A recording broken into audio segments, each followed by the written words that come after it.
আজকে আমরা রসায়ন বিভাগের দ্বিতীয় ফেজে ক্লাস করতে যাচ্ছি। আগের দিন আমি তোমাদেরকে রাসায়নিক বন্ধনের কিছুটা অংশ পড়িয়েছিলাম, আজকে দ্বিতীয় দিনে বাকি অংশ পড়াবো। যদি কিছু অসুবিধা থাকে তোমরা চ্যানেলে সাবস্ক্রাইব করবে, প্রশ্নগুলো যদি থাকে তাহলে আমরা ওই প্রশ্নগুলোর উত্তর আমি দেওয়ার চেষ্টা করব।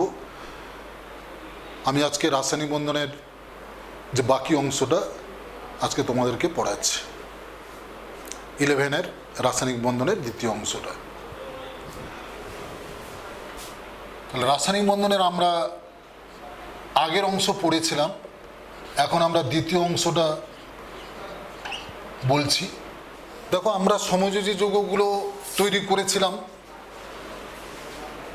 এখন আমরা ধরো মনে করো SF6,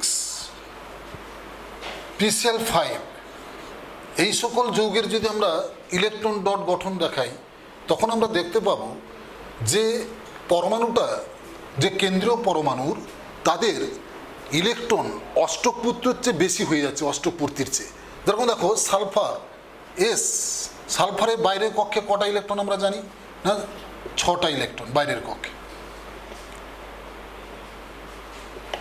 সেরকম 6টা ফ্লোরিন এসছে, 6টা ফ্লোরিনের সঙ্গে বন্ধন করবে। তাহলে ফ্লোরিনেরও আছে, আমরা জানি ফ্লোরিনের প্রতিটা ফ্লোরিনের 7টা করে ইলেকট্রন আছে, 3 3 6 1 7। এই ফ্লোরিনেরও 7টা ইলেকট্রন আছে, এই ফ্লোরিনেরও 7টা ইলেকট্রন আছে, 7টা ইলেকট্রন। এই ফ্লোরিনেরও 7টা ইলেকট্রন আছে, এই ফ্লোরিনেরও 7টা ইলেকট্রন।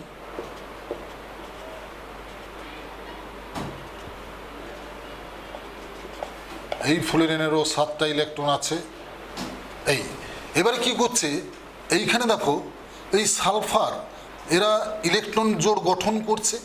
এইখানে প্রতিটা ফ্লোরিন কাছ থেকে একটা করে নিচ্ছে, এই ফ্লোরিনের একটা নিচ্ছে, এই ফ্লোরিনের একটা নিচ্ছে, এই ফ্লোরিনকে এই ফ্লোরিনের একটা দিচ্ছে। অর্থাৎ SF6-এ যে বন্ধনটা গঠিত হবে, এইরকম 7টা ফ্লোরিনের সঙ্গে যখন বন্ধন হয়ে যাবে, 7টা ফ্লোরিনের সঙ্গে 3 2 5 6 7টা, এই যে SF6 যৌগে, তখন এই সালফার কিন্তু দেখতে পাবে তার বাইরের কক্ষে 6 + 6 = 12 ইলেকট্রন, 12 ইলেকট্রন দেখতে পাবে। অর্থাৎ এটা একটা এই সমস্ত যৌগে কেন্দ্রীয় পরমাণু অষ্টক পূর্তির ব্যতিক্রম, অর্থাৎ অষ্টপূর্তিকে ছড়িয়ে গেছে 6 + 6, 12টা ইলেকট্রন, 8টার জায়গায় 12টা ইলেকট্রন দেখতে পাবে। কিন্তু ফ্লোরিন কিন্তু দেখতে পাবে 8টা ইলেকট্রন। অর্থাৎ এই সমস্ত যৌগ কিন্তু অষ্টপূর্তি ব্যতিক্রম গঠিত যৌগ, যেখানে হচ্ছে কোনো একটা পরমাণু তার অষ্টপূর্তির চেয়ে বেশি ইলেকট্রন থাকে। সেরকম PCl5 তোমরা করে দেখবে, সেখানে দেখবে ফসফরাস, দেখবে PCl5-এ ফসফরাস দেখবে এর বাইরের কক্ষে 5টা ইলেকট্রন থাকে, 5টা ক্লোরিনের কাছে 5টা ইলেকট্রন পাবে, তখন এর বাইরের কক্ষেও দেখতে পাবে 5 + 5 = 10টি ইলেকট্রন। এগুলো হচ্ছে অষ্টপূর্তির ব্যতিক্রম গঠিত যৌগ আর কি, যেখানে বেশি ইলেকট্রন, 8টার বেশি ইলেকট্রন হয়ে যাচ্ছে। আবার এরকম কিছু যৌগ আছে, তোমরা দেখবে এরকম আরও অনেক যৌগ আছে যেখানে হচ্ছে কেন্দ্রীয় পরমাণুর অষ্টপূর্তিকে ছড়িয়ে গেছে আর কি। এবারে আমরা তড়িৎযোজী যৌগ পড়েছিলাম, আয়নীয় যৌগ পড়েছিলাম। এই আয়নীয় যৌগের আয়নীয় প্রকৃতির বিকৃতি ঘটে যেতে পারে, বিকৃতি ঘটে, এবং বিকৃতির ফলে, আয়নীয় বন্ধনের বিকৃতির ফলে ওটা হচ্ছে সমযোজী চরিত্রের দিকে এগিয়ে যায়। এটা হচ্ছে ফাজানের সূত্র থেকে আমরা এগুলো ব্যাখ্যা করতে পারি। তাহলে আয়নীয় যৌগের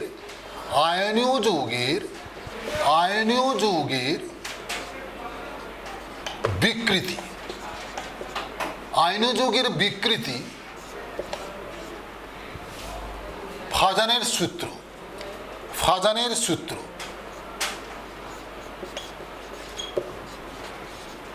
কিরকম দেখো, ধরো এরকম বিকৃতি ঘটে কেন, কিরকম? ধরো একটা তড়িৎযোজী বন্ধন গঠিত হচ্ছে একটা ক্যাটায়ন একটা অ্যানায়নের মধ্যে তীব্র তড়িৎাকর্ষণের সাহায্যে গঠিত হচ্ছে তড়িৎযোজী বন্ধন। ওই তড়িৎযোজী ক্লাসে একটা ক্যাটায়ন এবং অ্যানায়ন পরস্পর তড়িৎাকর্ষণের সাহায্যে যুক্ত থাকে। এই ক্যাটায়নের নিউক্লিয়াস ধনাত্মক আধানযুক্ত নিউক্লিয়াস, অ্যানায়নের নিউক্লিয়াস ধনাত্মক আধানযুক্ত নিউক্লিয়াস, এরা পরস্পরকে বিকর্ষণ করে। অপরদিকে কিন্তু এই ক্যাটায়নের ধনাত্মক আধান এই অ্যানায়নের ইলেকট্রন পরিমণ্ডলকে আকর্ষণ করে। ফলে আকর্ষণের ফলে এই অ্যানায়নের ইলেকট্রন পরিমণ্ডলটা এই ক্যাটায়নের কাছে ক্যাটায়নের দিকে অনেকটা অভিলেপিত হয়ে যায়। তাহলে অ্যানায়নের ইলেকট্রন মণ্ডলটা ক্যাটায়নের ধনাত্মক আধান নিউক্লিয়াস দ্বারা অ্যানায়নের ধনাত্মক আধান নিউক্লিয়াস পরস্পর বিকর্ষণ করছে, কিন্তু ক্যাটায়নের যে ধনাত্মক আধানযুক্ত নিউক্লিয়াস অ্যানায়নের ইলেকট্রন পরিমণ্ডলকে কিন্তু আকর্ষণ করছে। এই আকর্ষণের ফলে অ্যানায়নের যে সবচেয়ে আলগাভাবে ইলেকট্রন পরিমণ্ডলের বিকৃতি ঘটে যায়। অর্থাৎ এই বিকৃতির ফলে তড়িৎযোজী যৌগ সমযোজী নেচারে পরিণত হয়ে যায়। অর্থাৎ তড়িৎযোজী যৌগের মধ্যে সমযোজী চরিত্র বৃদ্ধি পায়। এটা হচ্ছে ফাজনের সূত্র, ফাজনের সাহায্যে।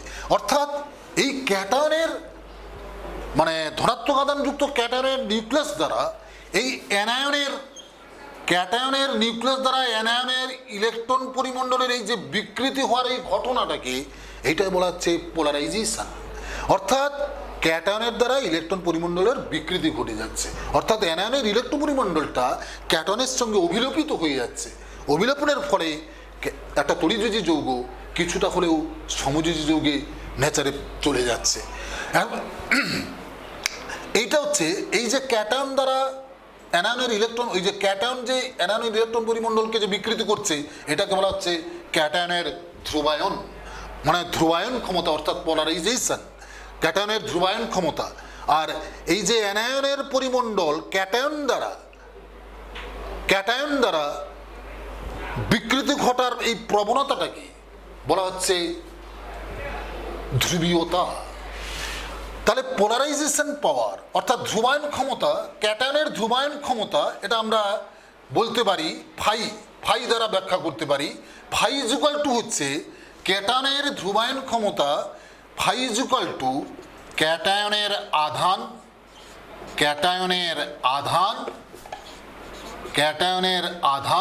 বাই ক্যাটায়নের ব্যাসার্ধ।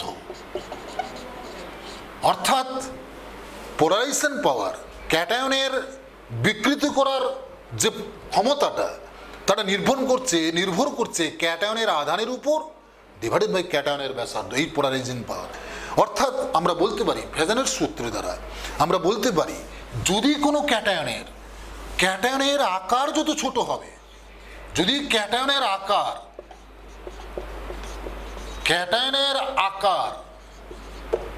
ছোট,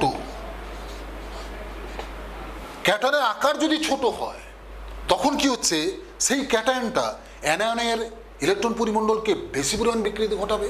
অর্থাৎ তখন বেশি আয়নীয় যৌগটা বেশি সমযোজী হয়ে যাবে। কারণ আমরা জানি ফাই ইজুকাল টু, আমি বলেছিলাম আধান, ক্যাটায়নের আধান বাই ব্যাসার্ধ বলেছিলাম। অর্থাৎ ব্যাসার্ধ যত ছোট হবে তার পোলারাইজেশন পাওয়ারটা বেশি হয়ে যাবে, অর্থাৎ সে তত বেশি সমযোজী যৌগ হয়ে যাবে আয়নীয় যৌগটা। দুই কার উপর নির্ভর করতে পারে। অ্যানায়নের আকার, দেখো অ্যানায়নের আকার কিরকম না, অ্যানায়নের আকারটা যত বড় হবে, সেই অ্যানায়নের পরিমণ্ডলটা ওই ক্যাটায়ন দ্বারা বেশি পরিমাণে বিকৃত হয়ে যাবে। অর্থাৎ তখন বেশি পোলারাইজেশন ঘটবে বা অতি বেশি অভিলেপিত হবে, ফলে বেশি সমযোজী হয়ে যাবে। অর্থাৎ অ্যানায়নের আকার যত বড় হবে, অ্যানায়নের আকার বড়, অভিলেপন বেশি, অর্থাৎ বিকৃতি বেশি। কি ক্যাটায়নের আধান,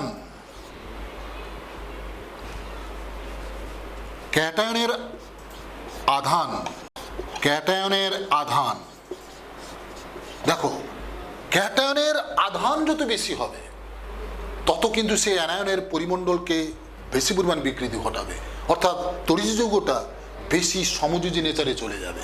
কারণ কি না, ক্যাটায়নের আধান বেশি হলে তার পোলারাইজেশন পাওয়ারটা বেশি হয়ে যাচ্ছে, তার ধ্রুবায়ন ক্ষমতা বেশি হচ্ছে, সে বেশি পরিমাণ ধ্রুবায়িত করবে। যত ধ্রুবায়িত করবে বা যত অ্যানায়নের পরিমণ্ডলকে অভিলেপিত করবে তত সমযোজী চরিত্র হয়ে যাবে ক্যাটায়ন, মানে তড়িৎযোজী যৌগটা। তাহলে ক্যাটায়নের আধান যত বেশি হবে।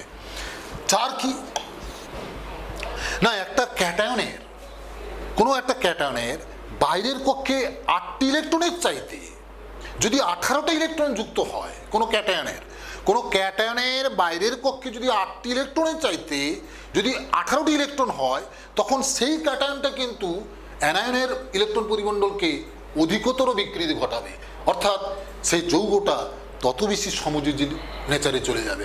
এই হচ্ছে, অর্থাৎ 18টি ইলেকট্রন বিন্যাসযুক্ত 18টি ইলেকট্রন বিন্যাসযুক্ত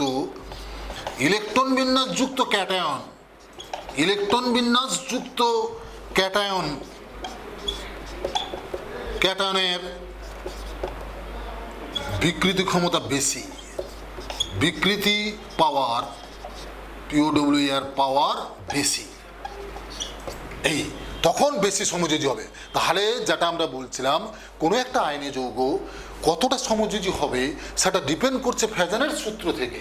ফ্যাজানের সূত্র হচ্ছে ক্যাটায়নের আধানটা ক্যাটায়নের নিউক্লিয়াস দ্বারা অ্যানায়নের ইলেকট্রন পরিমণ্ডলের বিকৃতি ঘটলে সমযোজী চরিত্র হবে। এবারে বিকৃতি পাওয়ার কীরকম ক্ষমতা নির্ভর করছে না, ক্যাটায়নের আকার ছোট। আমরা জানি ক্যাটায়নের আকার যত ছোট হবে সেই ইলেকট্রনের পরিমণ্ডলকে বেশি পরিমাণ বিকৃতি ঘটাবে। অ্যানায়নের আকার যত বড় হয়ে যাবে সে ক্যাটায়ন দ্বারা বেশি বিকৃতি হয়ে যাবে। ক্যাটায়নের আধান যত বেশি হবে তত অ্যানায়নের পরিমণ্ডল বেশি বিকৃতি হবে। 18টা ইলেকট্রন যুক্ত ক্যাটায়নের বাইরের কক্ষে যদি 18টা ইলেকট্রন থাকে সে বেশি পরিমাণ বিকৃতি ঘটাবে। এর কারণ কি, আমি যদি এইটা একটু বলি, 18টা ইলেকট্রন যুক্ত, দেখো ধরো একটা ক্যাটায়নের বাইরের কক্ষে আছে 8টি ইলেকট্রন, মানে S2P6, এরকম একটা ইলেকট্রন বিন্যাস, 8টি ইলেকট্রন যুক্ত বাইরের কক্ষে ক্যাটায়নের। আর একটা হচ্ছে S2P6 ধরো D10, 18টা ইলেকট্রন যুক্ত। তাহলে 18টি ইলেকট্রন যুক্ত ক্যাটায়নের হচ্ছে এইরকম ইলেকট্রন বিন্যাস। আবার 8টি ইলেকট্রন যুক্ত ক্যাটায়নের ক্ষেত্রে তার ইলেকট্রন বিন্যাস দাঁড়াবে S2P6। তাহলে এক্ষেত্রে কি হচ্ছে দেখো, এই যে বাইরের কক্ষে ডিটা হচ্ছে পূর্ণ, আর ডি অরবিটালের আমরা জানি আবরণী ক্ষমতাটা খুবই কম। তাহলে আবরণী ক্ষমতা খুবই কম হওয়ার জন্য এদের যে নিউক্লিয়াস দ্বারা ইলেকট্রন পরিমণ্ডলকে বেশি পরিমাণে আকর্ষণ করবে, আকর্ষণ ক্ষমতাটা বেশি তখন নিউক্লিয়াসের, ফলে তখন অ্যানায়নের ইলেকট্রন পরিমণ্ডলটা বেশি পরিমাণ বিকৃতি ঘটে যাবে ইলেকট্রন পরিমণ্ডলের। অর্থাৎ 18টা ইলেকট্রন যুক্ত ক্যাটায়ন 8টি ইলেকট্রন যুক্ত বাইরের কক্ষে 8টি ইলেকট্রন যুক্ত ক্যাটায়ন অপেক্ষা এর ধ্রুবায়ন ক্ষমতাটা বেশি হয়ে যাচ্ছে, অর্থাৎ তখন সে বেশি সমযোজী চরিত্র হয়ে যাচ্ছে। আমি কয়েকটা যৌগর মাধ্যমে আমি ব্যাখ্যা করছি। দেখো ধরো আমি যদি বলি,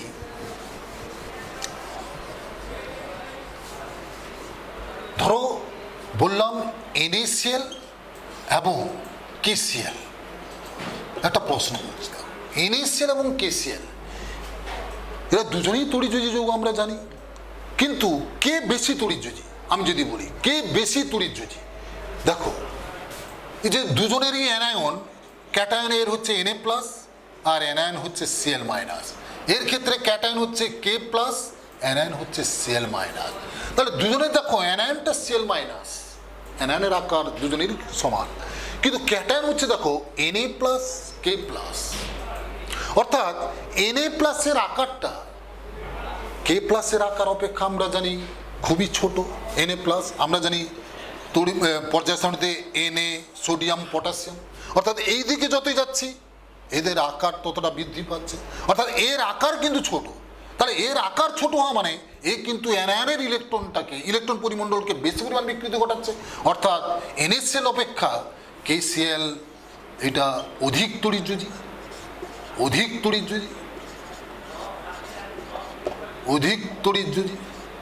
বুঝতে পারলে কিনা দেখো, অর্থাৎ Na+ এর আকারটা K+ আয়ন অপেক্ষা ছোট হওয়ার ফলে Na+ Cl- এর ইলেকট্রন পরিমণ্ডলকে যেভাবে বিকৃতি ঘটাবে কে প্লাস কিন্তু সেভাবে বিকৃতি ঘটাতে পারছে না, অর্থাৎ এ বেশি বিকৃতি ঘটাচ্ছে, অর্থাৎ এ সমযোজী নেচারের দিকে চলে যাচ্ছে, সমযোজী যৌগের দিকে চলে যাচ্ছে, অর্থাৎ কেসিএলটা অধিকতর তড়িৎযোজী, এনএসিএল কম তড়িৎযোজী, এনএসিএল এবং কেসিএল এর মধ্যে। তাহলে আমি যদি বলি এনএসিএল কেসিএল এর মধ্যে কার গলনাঙ্ক বেশি বা কার স্ফুটনাঙ্ক বেশি, আমরা জানি তড়িৎযোজী যৌগের গলনাঙ্ক স্ফুটনাঙ্ক বেশি, তাহলে আমরা ইজিলি ব্যাখ্যা করতে পারবো যে এনএসিএল কেসিএল এর মধ্যে কার গলনাঙ্ক স্ফুটনাঙ্ক বেশি, তখন আমরা কিন্তু বলতে পারবো কেসিএল এর গলনাঙ্ক স্ফুটনাঙ্কটা বেশি হবে। এই ধরনের প্রশ্নগুলো। আবার দেখো, এইটা যদি আমরা বুঝতে পারি যে ফেজানের সূত্র থেকে আমরা আরো অনেক তথ্য আমরা ব্যাখ্যা করতে পারবো, যেরকম কি হচ্ছে, তাহলে একটা আমরা ব্যাখ্যা করতে পারি তড়িৎযোজী কোনটি বেশি তড়িৎযোজী, তড়িৎযোজী ও সমযোজী আমরা ব্যাখ্যা করতে পারবো, সমযোজী ধর্ম আমরা ব্যাখ্যা করতে পারবো। দুই হচ্ছে গলনাঙ্ক স্ফুটনাঙ্ক আমরা ব্যাখ্যা করতে পারবো, গলনাঙ্ক স্ফুটনাঙ্ক ব্যাখ্যা করতে পারবো, গলনাঙ্ক স্ফুটনাঙ্ক ব্যাখ্যা করতে পারবো। তিন হচ্ছে দ্রাব্যতা ব্যাখ্যা করতে পারবো, দ্রাব্যতা ব্যাখ্যা করতে পারবো, করতে পারবো। চার হচ্ছে কি বর্ণ ব্যাখ্যা করতে পারবো, বর্ণ ব্যাখ্যা করতে পারবো। পাঁচ হচ্ছে তাপীয় স্থায়িত্ব আমরা ব্যাখ্যা করতে পারবো, তাপীয় স্থায়িত্ব ব্যাখ্যা করতে পারবো। আমি একটা ব্যাখ্যা করছি, দেখো আমি একটা তড়িৎযোজী সমযোজী তো বলেই দিলাম কোনটি বেশি তড়িৎযোজী কোনটি বেশি সমযোজী, গলনাঙ্ক স্ফুটনাঙ্ক বলে দিলাম যে যদি বেশি তড়িৎযোজী হয় তার গলনাঙ্ক স্ফুটনাঙ্কটা বেশি হবে, এটা আমরা বলে দিলাম। এইবারে দেখো দ্রাব্যতা, দেখো আমরা যদি ফেজানের সূত্র থেকে দুটো যৌগের মধ্যে কে বেশি তড়িৎযোজী সেটা যদি আমরা বুঝে নিতে পারি, আমরা জানি তড়িৎযোজী যৌগ মানেই ধ্রুবীয় দ্রাবকে দ্রবীভূত হবে, আর সমযোজী যৌগ সাধারণত অধ্রুবীয় দ্রাবকে দ্রবীভূত হবে। যেরকম আমি তোমাকে বললাম, ধরো বললাম ম্যাগনেসিয়াম কার্বনেট, আচ্ছা বললাম ধরো AgCl আর বললাম AgI, এই দুটো যৌগ বললাম, ধরো বললাম কে বেশি জলে দ্রবীভূত হবে, এরকম একটা তোমাদের প্রশ্ন করলো।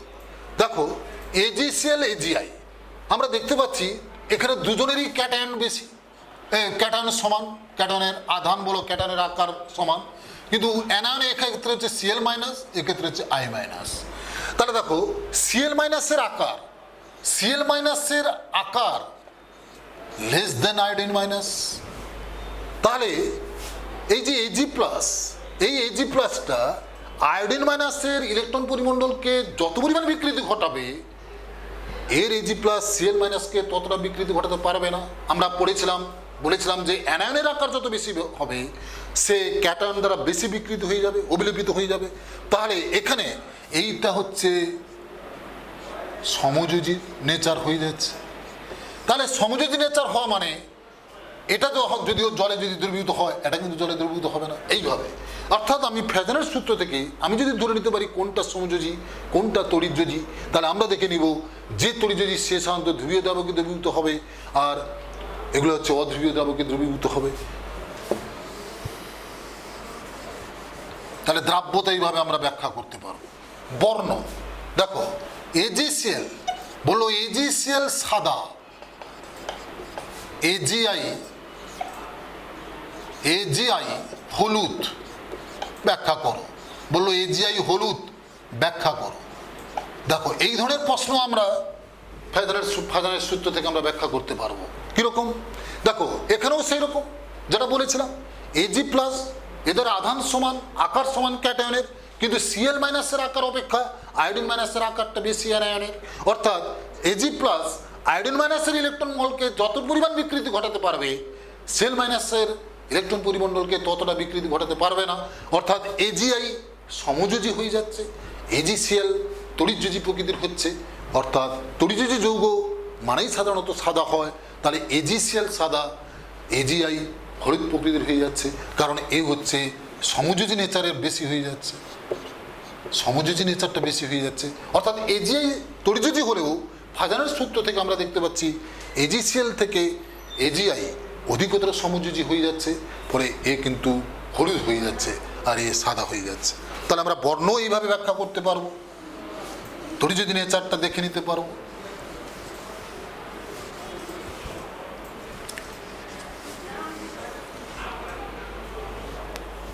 এবার দেখো তাপীয় স্থায়িত্ব। যদি আমরা ফ্যাজানের সূত্র থেকে আমরা যদি করে নিতে পারি যে কোনটা অধিকতর তড়িৎযোজী এবং কোনটা সমযোজী, সাধারণত তড়িৎযোজী যৌগের তাপীয় স্থায়িত্বটা বেশি হবে। যেরকম কিরকম, ম্যাগনেসিয়াম কার্বনেট MgCO3 এবং ক্যালসিয়াম কার্বনেট CaCO3, এই দুটো যৌগের মধ্যে কার তাপীয় স্থায়িত্ব বেশি? যদি তোমাকে এরকম প্রশ্ন করে কোনটির তাপীয় স্থায়িত্ব বেশি, কোনটির তাপীয় স্থায়িত্ব বেশি, তাহলে সেটা আমরা দেখে নিব। কিরকম, এখানে হচ্ছে দেখো এর ক্ষেত্রে ক্যাটায়ন হচ্ছে Mg2+, অ্যানায়ন হচ্ছে CO3 ডবল মাইনাস। এর ক্ষেত্রে ক্যাটায়ন হচ্ছে Ca2+, অ্যানায়ন হচ্ছে CO3 2 মাইনাস। দেখো দুজনের অ্যানায়নের আকার সমান, কিন্তু ক্যাটায়নের দেখো দুজনের ক্যাটায়নের আধানও সমান, তাহলে কিন্তু আকার দেখতে হবে। আমরা জানি Mg2+ এর আকার ক্যালসিয়াম 2+ আকার অপেক্ষা ছোট, আমরা পর্যায়শ্রেণীতে পড়েছি। তাহলে এখানে Mg2+ আয়ন কার্বন আয়নের ইলেকট্রন মহলকে বেশি পরিমাণে বিকৃতি ঘটাবে, অর্থাৎ MgCO3 অপেক্ষা CaCO3 কিন্তু অধিকতর তড়িৎযোজী প্রকৃতির, অর্থাৎ CaCO3 এর স্থায়িত্বটা এই জন্য বেশি। তাহলে কি বললাম না, Mg2+ এর আকার এর আকার লেস দেন Ca2+, আর কার্বনেট তো একই আছে, কার্বনেটের আকার দুজনের ক্ষেত্রেই সমান আছে, অর্থাৎ Mg2+ ক্যালসিয়াম কার্বনেট ইলেকট্রন পরিমণ্ডলকে বেশি পরিমাণে বিকৃতি ঘটাবে, অর্থাৎ MgCO3 কিছুটা হলেও সমযোজী নেচারের হয়ে যাচ্ছে, ক্যালসিয়াম কার্বনেট অধিকতর তড়িৎযোজী নেচারের হয়ে যাচ্ছে। তড়িৎযোজী যৌগের তাপীয় স্থায়িত্বটা বেশি, এদের বন্ধনকে ভাঙতে হলে অধিকতর বেশি শক্তির প্রয়োজন হবে, তাই ক্যালসিয়াম কার্বনেট অপেক্ষা MgCO3 অপেক্ষা ক্যালসিয়াম কার্বনেটের স্থায়িত্বটা বেশি। এবারে আমি যাচ্ছি অসমযোজী বন্ধন। অসমযোজী বন্ধন,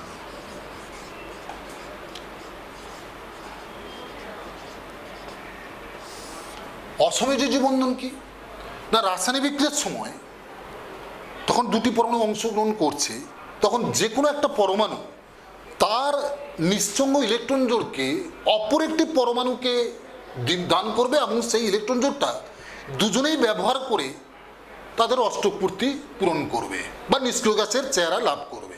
এইভাবে যখন বন্ধন গঠিত হচ্ছে তখন সেটা হচ্ছে, সেই বন্ধনকে বলা হচ্ছে অসমযোজী বন্ধন। তাহলে কি বললাম না, দুটি পরমাণু যখন রাসায়নিক বিক্রিয়ায় অংশগ্রহণ করছে, একটা পরমাণু কি করছে, ধরো A আর B রাসায়নিক বিক্রিয়ায় অংশগ্রহণ করছে, এ কি করছে, তার একটা নিঃসঙ্গ ইলেকট্রন জোড়কে এই বিকে দান করছে এবং সেই নিঃসঙ্গ ইলেকট্রন জোড়টা দুজনেই দেখে যখন বন্ধন গঠন করছে তখন সেই বন্ধনটাকে বলা হচ্ছে অসমযোজী বন্ধন। অসমযোজী বন্ধনকে আমরা এইভাবে ইন্ডিকেট করব, অর্থাৎ যে নিঃসঙ্গ ইলেকট্রন জোড়টা দিচ্ছে তাকে বলা হচ্ছে দাতা, আর যে গ্রহণ করছে তাকে বলা হবে গ্রহীতা। অর্থাৎ এ হচ্ছে দাতা পরমাণু, এ হচ্ছে গ্রহীতা পরমাণু। তাহলে এ কি করছে, নিঃসঙ্গ ইলেকট্রন জোড়টা একে দিচ্ছে এবং সেই নিঃসঙ্গ ইলেকট্রন দুজনেই ব্যবহার করছে, ব্যবহার করে তাদের তারা নিষ্ক্রিয় গ্যাসের চেহারা লাভ করছে এবং যে ধরনের এই বন্ধনটা যে গঠিত হচ্ছে এই বন্ধনকে বলা হচ্ছে অসমযোজী বন্ধন। অর্থাৎ অসমযোজী বন্ধনকে আমরা দাতা থেকে গ্রহীতার দিকে তীর চিহ্নের মাধ্যমে প্রকাশ করব, যে দাতা সেই ইলেকট্রনটা দিয়েছে বলে এবির মধ্যে যখন বন্ধন গঠিত হবে তাকে আমরা এরকম একটা তীর চিহ্ন দিয়ে দেখাবো যে এটা হচ্ছে অসমযোজী বন্ধন। এবার দেখো এই অসমযোজী বন্ধন গঠিত করতে হলে আমাদের কয়েকটা গুরুত্বপূর্ণ শর্ত থাকতে হবে। কীরকম না, অসমযোজী বন্ধন গঠিত করতে হলে এই যে দাতা পরমাণু তার অবশ্যই নিঃসঙ্গ ইলেকট্রন জোড় থাকতে হবে, নাহলে কিন্তু হবে না। আর গ্রহীতা পরমাণুর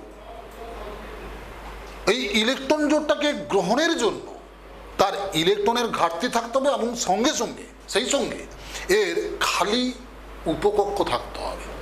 খালি উপকক্ষ না থাকলে গ্রহীতা পরমাণু ওই নিঃসঙ্গ ইলেকট্রন জোড়টাকে নিতে পারবে না।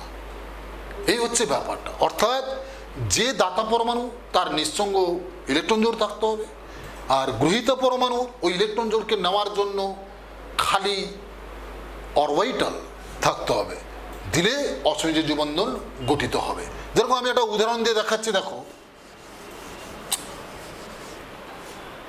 NH3 প্লাস BF3 একটা যৌগ, NH3 আর BF3 এর মধ্যে একটা যৌগ হবে। কিভাবে হবে না, দেখো NH3 আমরা জানি, আমরা সমযোজী বন্ধনে পড়েছি, H নাইট্রোজেনের নিঃসঙ্গ ইলেকট্রন জোড় আছে অ্যামোনিয়ার, প্লাস BF3 বোরনের BF3 গঠিত হয়েছে। এই BF3-তে কিন্তু দেখো বোরনের অষ্টক পূর্তি হয়নি, 3+3 6টা হয়েছে। এছাড়া এর ভ্যাকেন্ট পি অরবিটাল থাকে, ভ্যাকেন্ট পি অরবিটাল থাকে। এই পি অরবিটালে এই নিঃসঙ্গ ইলেকট্রন জোড়টা এইখানেও দান করে, তখন হয়ে যাচ্ছে NH3 BF3 একটা যৌগ গঠিত হয়ে যাচ্ছে, জটিল যৌগ NH3 BF3 এইভাবে। তাহলে অ্যামোনিয়ার এই নাইট্রোজেনের নিঃসঙ্গ ইলেকট্রন জোড় N পরমাণুর এই বোরনের পি অরবিটালে দিয়ে দিয়েছে, পরে NH3 BF3 বন্ধন গঠিত হয়েছে। তাহলে এটা একটা অসমযোজী যৌগের উদাহরণ, অসমযোজী বন্ধন। আরও দিচ্ছি দেখো অসমযোজী বন্ধন, NH3-র সঙ্গে H+ আয়ন বিক্রিয়া কীরকম হবে? আমরা জানি NH3, আগে আমরা তো NH3 করেছি সমযোজী যৌগে, সমযোজী গঠনের ক্ষেত্রে লোন পেয়ার আছে, প্লাস H+। দেখো H+ মানে কি, সে একটা ইলেকট্রন ছেড়ে দিয়েছে, তাহলে এর 1s অরবিটাল ভ্যাকেন্ট আছে এখন, তাহলে এ কি করছে, এই ইলেকট্রনটা এই নিঃসঙ্গ ইলেকট্রন জোড়টা একে দিয়ে দিল। তার মানে দেখো এও কিন্তু এখন নিষ্ক্রিয় গাছের চেহারা লাভ করে গেল, অর্থাৎ এইটা হয়ে যাবে NH4+, hydrogen hydrogen hydrogen H,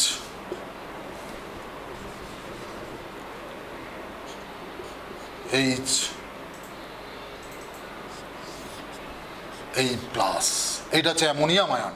অর্থাৎ গঠিত হচ্ছে কি না ammonium ion NH4+। NH4+ ion ক্ষেত্রেও আমরা দেখতে পাচ্ছি একটা অসমযোজী বন্ধন আছে, H+ আয়নের সঙ্গে অসমযোজী বন্ধন গঠন করেছে। অর্থাৎ এইভাবে আমরা অসমযোজী বন্ধন আমরা উদাহরণ দেখাতে পারি।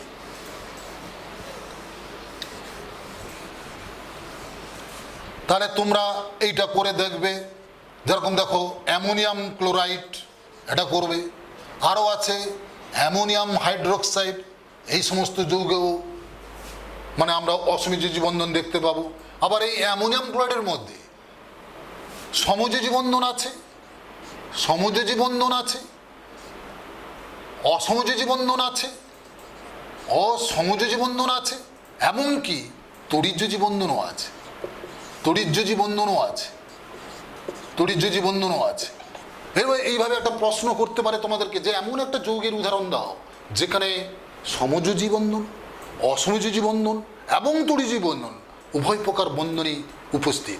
তাহলে দেখো এটার মধ্যেও আছে, অ্যামোনিয়াম হাইড্রোক্সাইডের মধ্যেও আছে। তাহলে আমি কিভাবে দেখাচ্ছি দেখো, দেখো প্রথমে তো আমরা জানি অ্যামোনিয়া, অ্যামোনিয়া এর মধ্যে সমযোজী বন্ধন, এর মধ্যে সমযোজী বন্ধন, প্লাস হলো H+ আয়ন, তাহলে কি হয়ে যাবে আমরা জানি এখানে হচ্ছে অ্যামোনিয়াম আয়ন NH4+, এখানে হয়ে যাচ্ছে আমরা জানি অসমযোজী বন্ধন আছে। যদি আমি ভেঙে লিখি নাইট্রোজেন হাইড্রোজেন H, এই প্লাস অ্যামোনিয়াম আয়ন অসমযোজী বন্ধনের মাধ্যমে গঠিত হয়েছে, অসমযোজী বন্ধন, অসমযোজী বন্ধন আছে এর মধ্যে। এইবারে এই ammonium ion plus Cl- ion, দেখো একটা ক্যাটায়ন এবং অ্যানায়নের মধ্যে এটা হচ্ছে তড়িৎ আকর্ষণের সাহায্যে গঠিত হচ্ছে, তড়িৎ আকর্ষণের সাহায্যে গঠিত হচ্ছে। তড়িৎ আকর্ষণের সাহায্যে অ্যামোনিয়াম ক্লোরাইড তড়িৎ যোজী বন্ধন, তড়িৎ যোজী বন্ধন, তড়িৎ যোজী বন্ধন গঠিত হচ্ছে। তাহলে সমযোজী বন্ধন, অসমযোজী বন্ধন এবং তড়িৎযোজী বন্ধন। তাহলে অ্যামোনিয়াম ক্লোরাইডের মধ্যে আমরা এইভাবে দেখাতে পারি সমযোজী বন্ধন আছে, অসমযোজী বন্ধন আছে এবং তড়িৎযোজী বন্ধন আছে। আমরা এইভাবে দেখাতে পারি, আমরা অ্যামোনিয়া দেখালাম, অ্যামোনিয়াম আয়ন দেখালাম, ammonium plus ion, CL minus ion, তড়িৎ আকর্ষণের সাহায্যে অ্যামোনিয়াম ক্লোরাইড গঠিত হচ্ছে, এখানে হচ্ছে তড়িৎযোজী বন্ধন। তোমরা অ্যামোনিয়াম হাইড্রোক্সাইড তোমরা করবে। এবারে আমরা যাব এই যে সমযোজী যৌগ, সমযোজী যৌগের আকৃতি, এদের আকৃতিটা কীরকম হবে। আমরা জানি, আমরা হাইব্রিডাইজেশন আগের দিন করেছিলাম, আমি বলেছিলাম যে এসপি হলে রৈখিক হবে, রৈখিক বন্ধন কোণ হয়ে যাবে, বন্ধন কোণটা হবে 120 ডিগ্রি। আমরা বলেছিলাম SP2 এসপি হলে এসপি হলে হবে 180 ডিগ্রি। SP2 হলে ত্রিভুজাকার গঠন হবে যৌগটার, বন্ধন কোণ 120 ডিগ্রি। SP3 হলে হবে চতুস্তলক হবে, বন্ধন কোণ হবে 109 ডিগ্রি 28 মিনিট এরকম থাকবে। SP3D হলে ত্রিকোণীয় দ্বিপিরামিড, ত্রিকোণীয় দ্বিপিরামিড,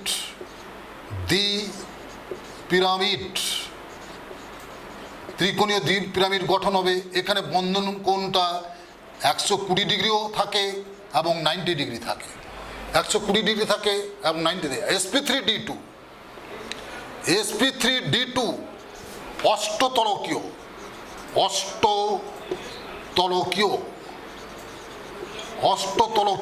বন্ধন কোণ 90 ডিগ্রি। তাহলে এই হচ্ছে ব্যাপার। তাহলে আমরা যখন কেন্দ্রীয় পরমাণুর সংকরণ এসপি হবে, তার গঠনটা হবে রৈখিক 180 ডিগ্রি অ্যাঙ্গেল।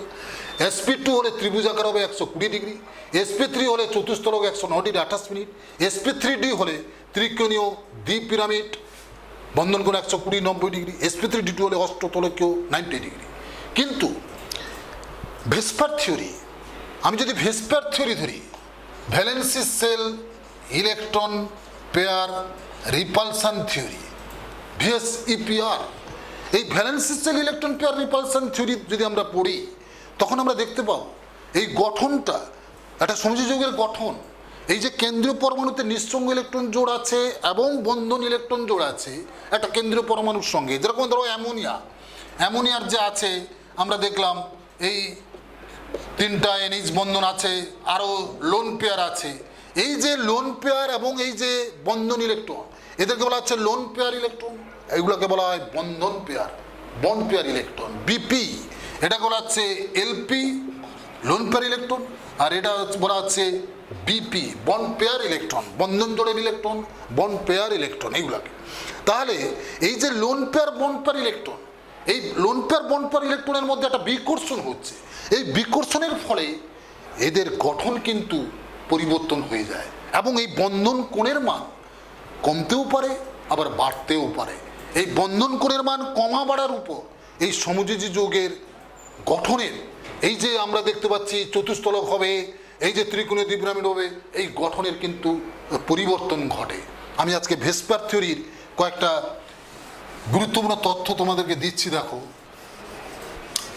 ভেস্পার থিওরিতে বলা হচ্ছে, একটা দেখো, প্রথম একটা জিনিস আমি বলছি, ভেস্পার থিওরিতে যদি লোন পেয়ার সংখ্যা বাড়ে, কোনো একটা যৌগ, দুটি যৌগ দ্বারা দেখা গেলো আস্তে আস্তে লোন পেয়ার সংখ্যা বাড়ছে, লোন পেয়ার সংখ্যা যত বাড়বে তখন আমরা জানি এখানে এরকম একটা রিপালসান হয়, lone pair repulsion greater than lone pair bond pair repulsion greater than bond pair রিপালসান।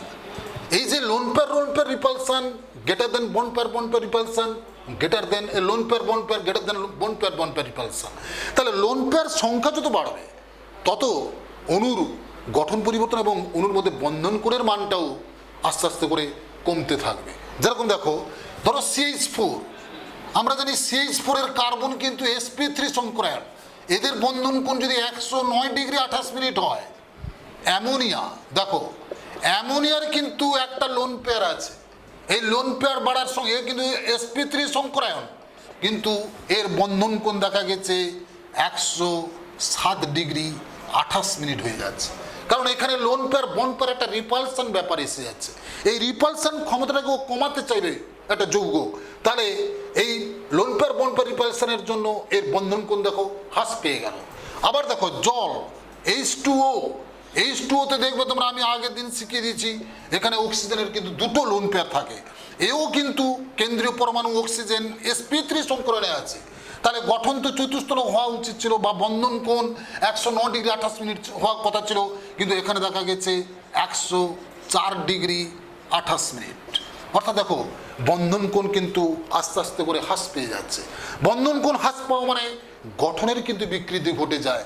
দেখা গেছে CH4 চতুস্তলক হলেও অ্যামোনিয়াতে কেন্দ্রীয় পরমাণু sp3, এর কিন্তু গঠন আমরা দেখতে পাবো পিরামিড আকৃতি, এর কিন্তু চতুস্তলক গঠন নয়, কারণ বন্ধন কোণ হ্রাস পেয়ে গেছে। আবার দেখো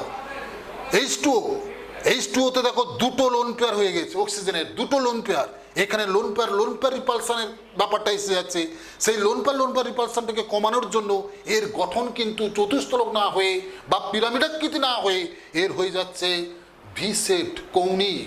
আমরা দেখবে জলের গঠন কিন্তু এইরকম আছে, কৌণিক, জলের গঠন কিন্তু কৌণিক, দুটো লোন পেয়ার আছে। অর্থাৎ ভেসপার থিওরিতে বলছে যে কোনো যৌগের কেন্দ্রীয় পরমাণুতে লোন পেয়ার ইলেকট্রন সংখ্যা যত বাড়বে তাদের বন্ধন কোণের হ্রাস ঘটবে, বন্ধন কোণটা তত মান হ্রাস ঘটবে, তত তাদের গঠনেরও বিকৃতি ঘটবে, গঠনটা যেটা হওয়ার কথা ছিল সেই গঠন আর থাকবে না। যেরকম আমরা দেখছি CH4 চতুস্তলক, NH3 পিরামিড আকৃতি, জল কিন্তু কৌণিক ভি শেপড, আরও বিকৃতি ঘটে যাচ্ছে, মানে যৌগের গঠনের মানে 104°28' এসে যাচ্ছে। তাহলে প্রথম গেল লোন পেয়ার সংখ্যা যত বাড়বে বন্ধন কোণ তত হ্রাস পাবে।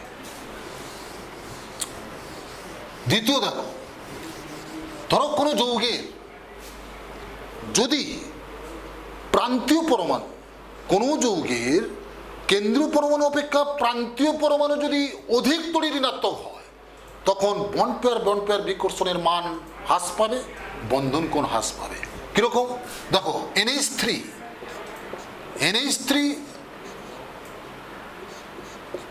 আর হচ্ছে NF3 কি হচ্ছে না, এদের দুজনেরই তো নাইট্রোজেন লোন পেয়ার ইলেকট্রন আছে, কিন্তু দেখো NH3 বন্ধন কোণ হচ্ছে 107°28', এর প্রায় 102° হয়ে যাচ্ছে।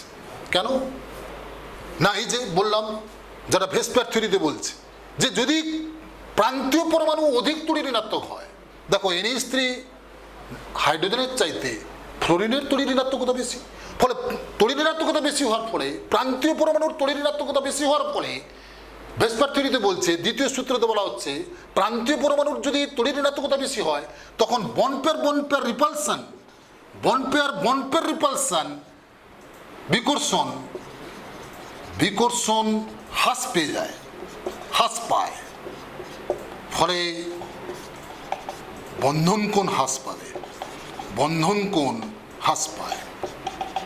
তাহলে বোঝা গেল কারণ কি হচ্ছে, দেখো এ অধিক তড়িৎ ঋণাত্মক হওয়ার ফলে এই বন্ধনের ইলেকট্রন জোড়গুলা ফ্লোরিনের দিকে বেশি পরিমাণে থাকছে, অর্থাৎ এই বন্ধনের ইলেকট্রন জোড়টাকে ফ্লোরিনের দিকে চলে যাচ্ছে, ফলে বন্ড পেয়ার রিপালশনটা হ্রাস পাচ্ছে, ফলে বন্ধন কোণ আরো বেশি হ্রাস পায়। অর্থাৎ বিকর্ষণ হ্রাস পাওয়া, বন্ধন কোণ হ্রাস পাবে, বিপি বিকর্ষণ বৃদ্ধি পেলে বন্ধন কোণ বৃদ্ধি পেয়ে যাবে। তাহলে এটা একটা থিওরি, ভেসপার থিওরি, এটা একটা তত্ত্ব। তৃতীয় তত্ত্ব কি? তৃতীয় তত্ত্ব বলছে যে যদি কেন্দ্রীয় পরমাণু অধিক তড়িৎ ঋণাত্মক হয়ে যায়, কেন্দ্রীয় পরমাণু যদি অধিক তড়িৎ ঋণাত্মক হয়ে যায় তখন আবার বন্ড পেয়ার বিকর্ষণ বেড়ে যাবে, বন্ধন কোণ বেড়ে যাবে। যেরকম দেখো, যদি আমি বলি NH3 এবং PH3 যদি বলা হয়, তাহলে দেখো NH3 বন্ধন কোণ অপেক্ষা NH3 নাইট্রোজেনের তড়িৎ ঋণাত্মকতা ফসফরাস অপেক্ষা বেশি হওয়ার ফলে কেন্দ্রীয় পরমাণুর তড়িৎ ঋণাত্মকতা বেশি হলে বন্ড পেয়ার বিকর্ষণ বৃদ্ধি পাবে। বন্ড পেয়ার বিকর্ষণ বৃদ্ধি পাবে। বিকর্ষণ বৃদ্ধি, বন্ধন কোণ বৃদ্ধি পাবে। বন্ধন কোণ বৃদ্ধি, তাহলে এর বন্ধন কোণ কিন্তু অপেক্ষাকৃত কম হয়। অর্থাৎ এর প্রায় যদি 97 যদি হয়, এর তো আমরা জানি 107 ডিগ্রি। তাহলে দেখো, যেহেতু NH3 PH3 উভয়ই হচ্ছে sp3, উভয়েরই কেন্দ্রীয় পরমাণু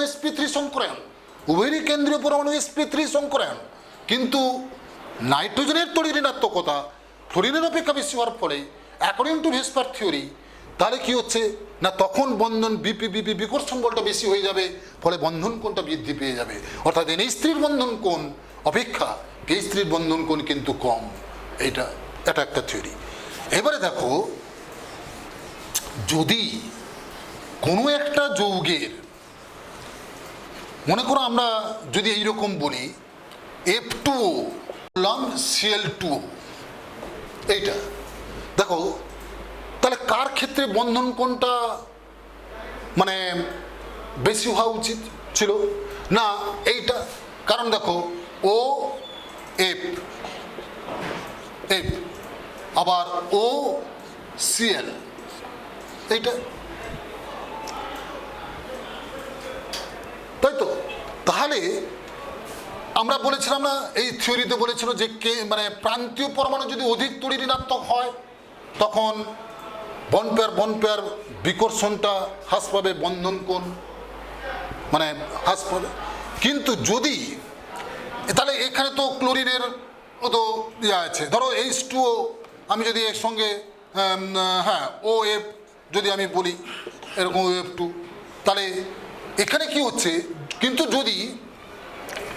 যদি এমন হয়ে যায় যে পি পাই ডি পাই বন্ধন গঠিত হয়ে যায়, পি পাই ডি পাই, দেখো এখানে ক্লোরিনের যে নিঃসঙ্গ ইলেকট্রন জোড়, এই যে ক্লোরিনের ডি অরবিটাল আর অক্সিজেনের যে পি অরবিটাল, এর ক্ষেত্রে এরকম একটা পি পাই ডি পাই বন্ধন গঠিত হয়ে যাচ্ছে, পি পাই ডি পাই। অর্থাৎ O double bond CL, chlorine হচ্ছে প্লাস, এ হচ্ছে মাইনাস, এরকম পি পাই ডি পাই ব্যাক বন্ডিং গঠিত হয়ে যাচ্ছে। এক্ষেত্রে এইরকমভাবে করবে, ও সিএল সিএল, এই লোন পেয়ার ইলেকট্রন এর হচ্ছে পাই অরবিটালের সঙ্গে এর ডি অরবিটালের একটা রেজোনেন্স ঘটছে, ফলে পি পাই ডি পাই বন্ধন গঠিত হচ্ছে সিএল। আবার এরকম হতে পারে ও Cl double bond Cl, oxygen plus এ মাইনাস। অর্থাৎ এইটাই হয়ে যাচ্ছে পি পাই ডি পাই একটা বন্ধন গঠিত হয়ে যাচ্ছে। পি পাই ডি পাই এরকম যদি কোনো দ্বিবন্ধন গঠিত হয়, তখন কিন্তু বিকর্ষণ বেড়ে যাবে, অর্থাৎ বন্ধন কোণ বেড়ে যাবে। অর্থাৎ OF2 যদি 102 ডিগ্রি হয়, এর হয়ে যাচ্ছে প্রায় 111 ডিগ্রি, এর প্রায় 111 ডিগ্রি হয়ে যাচ্ছে। আবার দেখো, যদি আমি বলি জলের H2O OH, এর কিন্তু হচ্ছে দেখো 104 ডিগ্রি 28 মিনিট, 104 ডিগ্রি 28 মিনিট হয়ে যাচ্ছে। কারণ দেখো 102 এর একটু কমলো, আর এর দেখো যেহেতু এখানে যদি তুলনা করি অক্সিজেন আর ফ্লোরিনের মধ্যে, ফ্লোরিনের তড়িৎ ঋণাত্মকতা বেশি, ফলে এখানে বন্ধন কোণ কিছুটা হ্রাস পেল। তাহলে এই ক্ষেত্রে এর যদিও বেশি, এর একটু কম। আবার এর ক্ষেত্রে পি পাই ডি পাই বন্ধনের ফলে এর কিন্তু এর অপেক্ষা আরও কমার কথা ছিল, কিন্তু জলের অপেক্ষা Cl2 111 ডিগ্রি হয়ে গেল, যেহেতু এখানে পি পাই ডি পাই বন্ধনটা ঘটিত হচ্ছে। অর্থাৎ জলের অপেক্ষা Cl2 হচ্ছে 111 ডিগ্রি হয়ে গেল।